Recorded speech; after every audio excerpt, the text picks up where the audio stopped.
शिवाय। मैं मनीषा आप सभी का स्वागत करती हूँ रिद्धि सिद्धि आस्था पे। आप सभी को हरितालिका तीज की हार्दिक शुभकामनाएं। आज हम जानेंगे हरितालिका तीज, जो कि नहाय खाए विधि से शुरू होकर के पारण पे खत्म होता है। यह व्रत बहुत ही कठिन माना जाता है। निर्जला ये व्रत करती हैं सारी महिलाएं अखंड सौभाग्य के लिए, पति की लंबी दीर्घ आयु के लिए, लंबी आयु के लिए ये व्रत करती हैं। तो हम जानेंगे आज हमें कि हरितालिका तीज में क्या क्या करना है। साथ में जानेंगे कि हमें सरगी क्या क्या खानी है, व्रत क्या खा करके हमें करना है और क्या क्या चीज़ें हमें हरितालिका तीज पे करनी है। विशेष करके ध्यान रखेंगे कि हरितालिका तीज पर एक चीज़ ये कभी किसी को नहीं देना है, सुहाग की चीज़ होती है, आप कभी ना बांटें, वो आपकी चीज़ें हैं। तो आइए आरंभ करते हैं। हरितालिका तीज का व्रत 6 सितंबर को रखा जाएगा। दिन शुक्रवार है। उस दिन एक दिन पहले यानी गुरुवार के दिन 5 तारीख को गुरुवार के दिन आप सभी को सरगी खाने का नियम होता है। रात्रि में भोर के समय सरगी बहुत ही विशेष महत्व होती है किसी भी व्रत के लिए। सुहाग का व्रत रहता है तो आप सभी को, अगर आप सरगी खाती हैं तो आप विशेष करके ध्यान रखें, सरगी में कोई भी तली हुई चीज़ें ना खाएं। खट्टी चीज़ खा करके व्रत नहीं करते हैं। भूल से भी खट्टी चीज़ जैसे कि नींबू वगैरह खा करके, नींबू पानी पी करके व्रत ना करें, क्योंकि बहुत अशुभ माना जाता है। ये भले ही आपके शरीर को ठंडा तो करता है, लेकिन खट्टी चीज़ खा करके आप शुभ व्रत कर रही हैं तो उसका फल नहीं मिलता है। तो ये गलती ना करें। आप सभी दूध पी सकती है, ठंडा दूध पी करके, जितना ठंडी चीज़ हो सके, फल वगैरह खा करके। सरगी आती है जिसको सेवैयाँ कहते हैं, हर व्रत में खाई जाती है, वो आप सब खा लेना। और सरगी हमारे मायके की तरफ से आती है। अगर नहीं आ रही है तो आप खरीद के खुद भी खा सकते हैं। ऐसा कोई टेंशन की बात नहीं है कि मायके से आएगी सरगी तभी खाएंगे, ऐसा कुछ नहीं है। या सास सरगी देगी तभी खाएंगे, ऐसा नहीं है।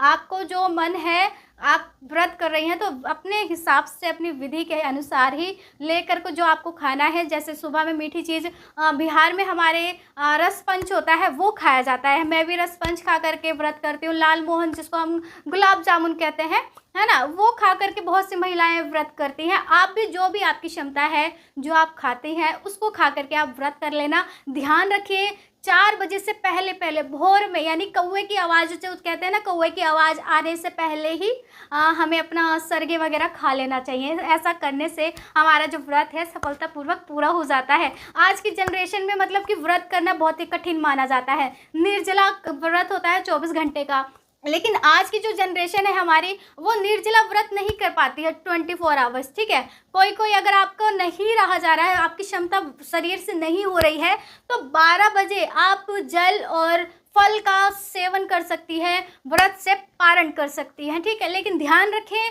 खाना या भोजन अन्न मुंह में नहीं डालना है। जल पी सकती हैं, फल खा सकती हैं 12 बजे के बाद। ठीक है, अगर आपसे 24 घंटे अगर निर्जला रह सकती हैं तो बहुत ही अच्छी बात है। लेकिन आज के शरीर में इतना जान नहीं रहती है, आज की नई जनरेशन है, बहुत ही कठिन माना जाता है। ठीक है, तो आप जिस हिसाब से कर रही हैं कर लेना, लेकिन इन सरगी वगैरह, जो सरगी है आपकी, 4 बजे से पहले खा लेना। ठीक है, इन नियमों का पालन कर लें। साथ में यह सिंगोड़ा जो होता है जिसमें हम सिंदूर रखते हैं, उस दिन उसमें से किसी अन्य, मतलब कोई भी महिला को उसमें से सिंदूर नहीं देना है। ठीक है, किसी और को देने के लिए अलग से सिंदूर आप रख लें। ठीक है, अगर आप ग्रुप में पूजा कर रही हैं तो अलग से सिंदूर, अपने सिंगोरे से सिंदूर नहीं दान करना है। ठीक है, तो आप किसी और में से लेकर के लगा लेना, लेकिन अपना सिंदूर व्रत वाले दिन मत देना। ठीक है, ये गलती मत करना, इससे सुहाग बट जाता है, ऐसा मान्यता है। मैं भी नहीं करती हूँ, क्योंकि कुछ छोटी छोटी चीज़ों का ध्यान हमें खुद रखना चाहिए। ठीक है, यही वीडियो आप सभी के पास लेके आती रहूंगी। वीडियो को सब्सक्राइब कर लें। आप सभी पे माता गौरा जी का, माता पार्वती जी का आशीर्वाद बना रहे और आप सब सदा सुहागन रहे। जय माता दी दोस्तों।